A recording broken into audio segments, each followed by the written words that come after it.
Баршаңызға қайырлы күн. Бүгін сіздермен 100% ұнайтын, ерекше дәмді цезарь салатын жасайтын боламыз. Бізге қажетті заттар: тауық төс еті, айсберг салат жапырақтары, батон нан, помидор черри, жай помидор қолдансаңыздар да болады, тағы да жұмыртқа керек болады, цезарьге арналған соус. Алдымен тауық төс етімізді жұқалап етіп видеодағыдай кесеміз. Қалың кеспеңіздер, өйткені арасы піспей қалуы мүмкін. Қатты жұқада болып кетпесін. Қуырған кезімізде қатып қалуы мүмкін.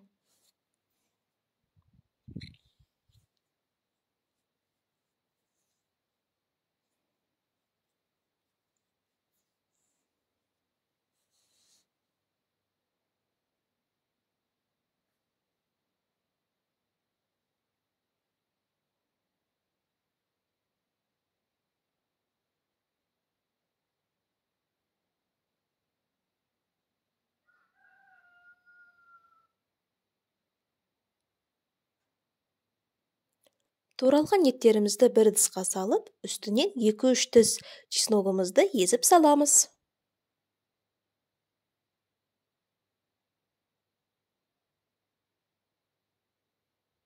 Тауыққа арналған приправа қосамыз. Аздап лимон шырынын саламыз. Аздап сұйық май құямыз.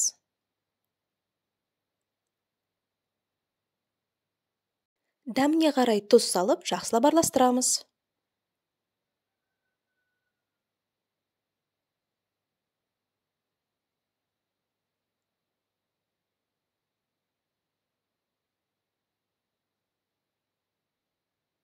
Ыдысымыздың үстін жауып, 20-30 минутқа қойып қоямыз. Енді нанымызды кесіп, сухарик дайындаймыз.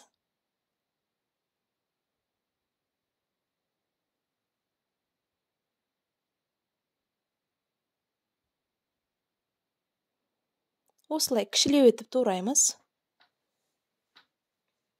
Туралған нандарымызды бір үлкендеу ыдысқа саламыз.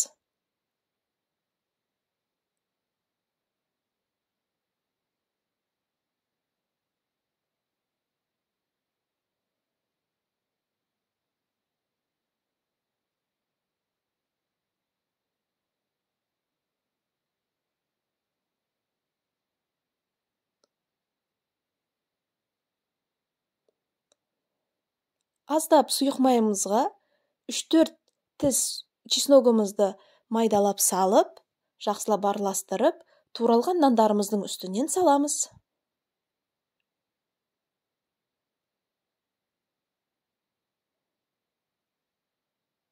Осылай жақсылап араластырамыз.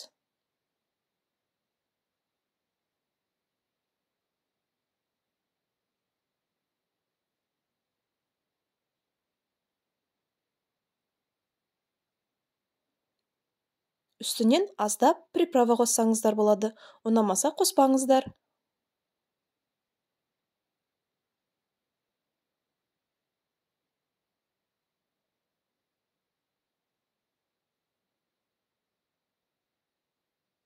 Осылай тағы да жақсылап араластырамыз. Листімізға бәрін салып, қызып тұрған 200 градус пеште қызарғанша ұстаймыз.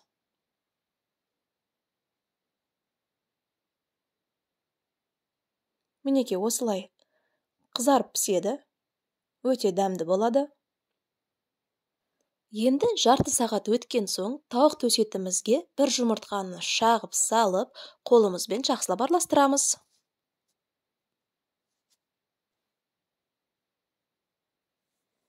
Сковородкамызға май құйып, жақсылап қыздырамыз. Еттерімізді панировочный сухариге осылай салып, баяу отта екі жағынан қызарғанша пісіреміз.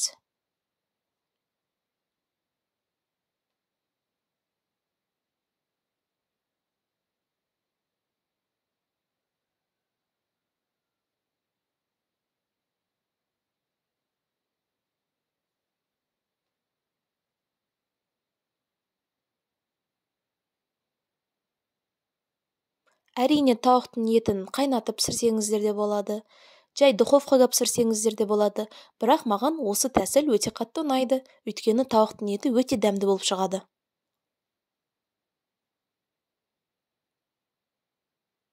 Мінекей пісті, осылай қызарып, тарелкамызға осылай бәрін салып аламыз.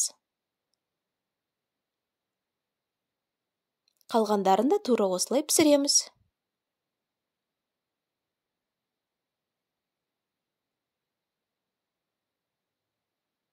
Еттеріміз пісті, енді бұларды кесіп аламыз осылай.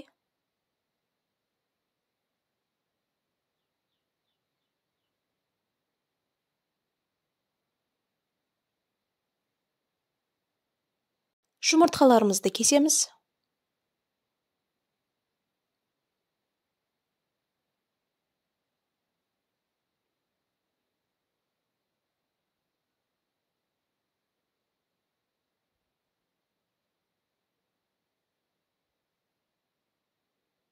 Помидорларымызды екіге бөліп сала береміз. Егер үлкен помидор болса, 3-4 бөлікке бөліп салсаңыздар болады.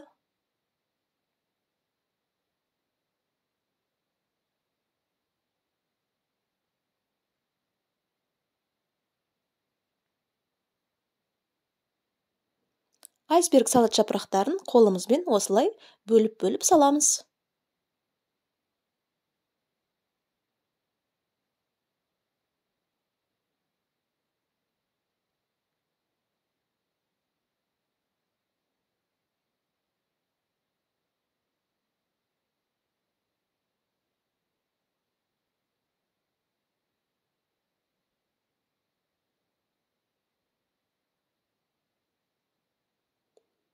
Енді цезарьге арналған соус саламыз. Маған біреу жеткен жоқ, мен тағы да екіншісін салдым.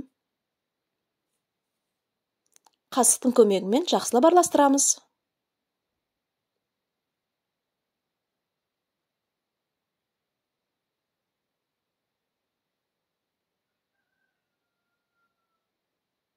Енді сухариктерімізді саламыз.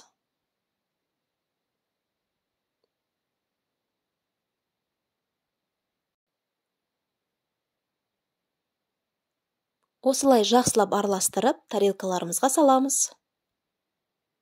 Үстінен үкіштен өткізіп, сыр қосамыз. Міндетті түрде жасап көріңіздер, өте дәмді салат болып шығады. Баршаңызға ас болсын. Менің каналыма тіркеліп, лайк басып, мені қолдап кетіңіздер. Алда өте қызықты рецепттер өте көп болады. Менімен бірге болыңыздар.